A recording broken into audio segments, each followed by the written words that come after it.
मैं सेवक दर आया खाली मोड़ी ना, कर दे मेहर दियां नजरां दिल नूं तोड़ी ना। तिब्बत के महान तांत्रिक हुए हैं मिलारेपा। जब अपने गुरु मारपा से मिलते हैं तो बार बार अर्ज गुजारते हैं कि मुझे नाम दान दीजिए। मिलारेपा जब छोटी आयु में थे, पिताजी का देहांत हो गया। रिश्तेदारों ने सारी जमीन जायदाद हड़प कर ली। बदले की भावना ने इन्हें एक तांत्रिक बना दिया। क्या होता है कि जब रिश्तेदारों की बेटी की शादी हो रही होती है, उस समय मिलारेपा अपनी तांत्रिक विद्या से बर्फ के गोलों की वर्षा करवा देते हैं। 80-85 लोग मर जाते हैं वहां पर। इसके बाद इनके दिल में ये बात एकदम से दुख देने लग जाती है कि मैंने ये क्या कर दिया, निर्दोष लोगों की हत्या कर दी। इस पाप से कैसे मुक्ति मिलेगी मुझे इसी जन्म में इस पाप से मुक्ति चाहिए। संतों महात्माओं के पास जाने लगे, लेकिन इनके मन को संतुष्टि नहीं मिल रही थी।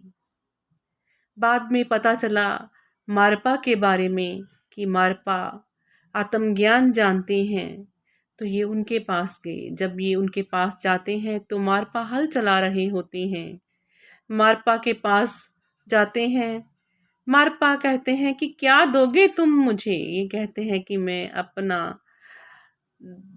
तन, अपना दिमाग आपको अर्पण करता हूँ, अपना शरीर। मारपा ये देखकर बहुत खुश होते हैं, क्योंकि बाकी कहते हैं कि हम अपनी आत्मा आपको देते हैं, क्योंकि आत्मा तो परमात्मा की है, अपना तो ये तन है। अपना दिमाग आपको देता हूँ, ये शिष्या ने कहा।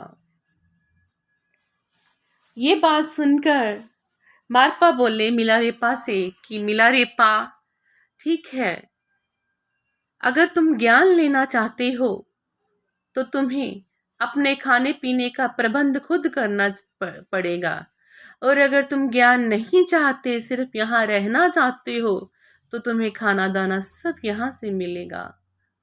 तो मिलारेपा बोला, नहीं, मैं अपने खाने का प्रबंध करूंगा। मिलारेपा 1 साल के खाने का प्रबंध करके आ जाता है, और जब गेहूं की पौड़ी लाकर एकदम से घर के आंगन में रखता है, बहुत जोर से आवाज आती है। मारपा कहते हैं कि तुम यहाँ रहने के काबिल नहीं हो, तुम बाहर ही रहोगे। मिलारेपा हर रोज वहां सेवा में लगा रहता है। बहुत देर बीत जाती है। बहुत से शिष्यों को मारपा नामदान देते हैं, सत्संग करते हैं, उनको ज्ञान देते हैं, लेकिन मिलारेपा को अंदर नहीं आने देते। एक दिन मिलारेपा गुरु की पत्नी से कहते हैं कि बहुत देर हो गई, आप गुरु से गुजारिश कीजिए। तो मिलारेपा की बात सुनकर जो मारपा की पत्नी होती है, वो मारपा से कहती है कि कितनी देर हो गई, मिलारेपा हमारी सेवा में लगा हुआ है, आप ज्ञान क्यों नहीं देते। मारपा कहते हैं कि जाओ, तुम पहले जाकर 3 कोनों वाला एक घर बनाओ। मिलारेपा वो घर बना देता है। उसके बाद 4 कोनों वाला बनवाते हैं, और फिर उसके बाद 5 बुर्जों वाला बनवाते हैं। मिलारेपा सब करता है, लेकिन मारपा उसे ज्ञान नहीं देते। फिर एक दिन वो फिर से गुरु की पत्नी से कहते हैं। गुरु की पत्नी कहती है कि मैं तुम्हें एक लेटर लिख कर देती हूँ, तुम ऐसे करो, मारपा ने जिसको गुरु दीक्षा दी है, उसको ये भी कहा है कि तुम दूसरों को भी दीक्षा दे सकते हो, तुम उसके पास जाओ। वो जब मिलारेपा वहां जाता है, लेकिन उस ज्ञान की प्राप्ति नहीं कर पाता, तो मारपा का शिष्य हैरान हो जाता है। वो मारपा के पास लेकर चलता है मिलारेपा को। मारपा बहुत नाराज होते हैं। मारपा कहते हैं कि ये तुमने क्या किया। वो बहुत मारते पीटते हैं मिलारेपा को।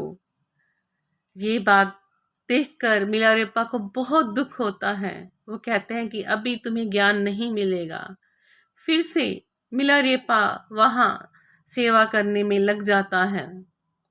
बहुत देर बीत जाने के बाद भी जब उसे ज्ञान नहीं प्राप्त होता, अंदर से टूट जाता है वो, तो फिर वो आत्महत्या की तरफ बढ़ जाता है।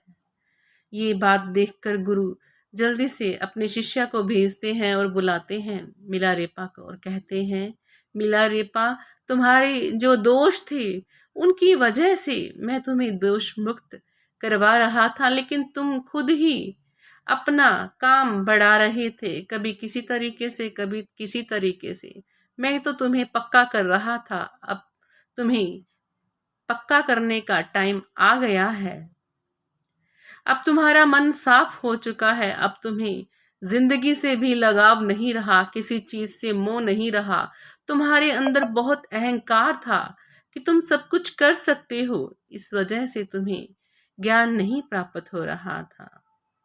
मारपा उसे ज्ञान देते हैं। वो ज्ञान लेकर मिलारेपा जब बैठता है समाधि में, तो दक्षिणी देवी के उसे दर्शन होते हैं। दक्षिणी देवी कहती है कि अपने गुरु से बात करो, जो आत्म ज्ञान तुम्हें देना चाहिए वो उन्होंने नहीं दिया।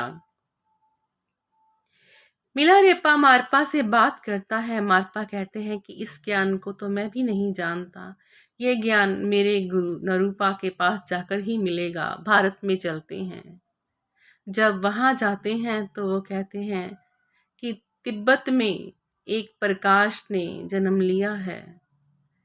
वो ज्ञान मिलारेपा को भी देते हैं और मारपा को भी देते हैं। अब जो मिलारेपा होता है वो अपने गुरु मारपा से भी आगे चला जाता है। ये है गुरु प्राप्ति का मार्ग।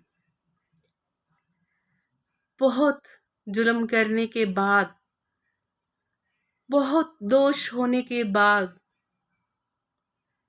बहुत अहम होने के बाद भी जब मनुष्य के दिल में आता है कि मैं क्या कर रहा हूँ, क्या कर दिया मैंने, जब आत्मज्ञान प्राप्त करता है तो गुरु भी दया मेहर करता है।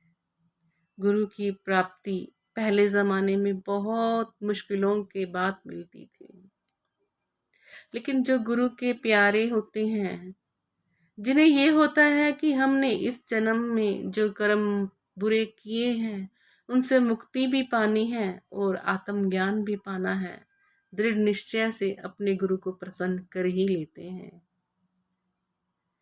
मालिक करे हम सब भी अपने गुरु की प्रसन्नता को पाएं, उसको पाएं।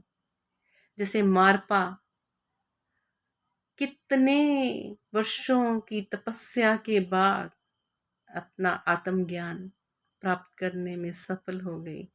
मालिक करे कि हर जीव को ये प्राप्ति हो। तो कैसी लगी आपको हमारी आज की स्टोरी? अगर आपको मेरी स्टोरियाँ अच्छी लगती हैं तो मेरे चैनल को सब्सक्राइब कीजिए, जिन लोगों ने अभी तक नहीं किया, लाइक और शेयर भी कीजिए। हम कल फिर मिलेंगे एक नई स्टोरी के साथ। ओके।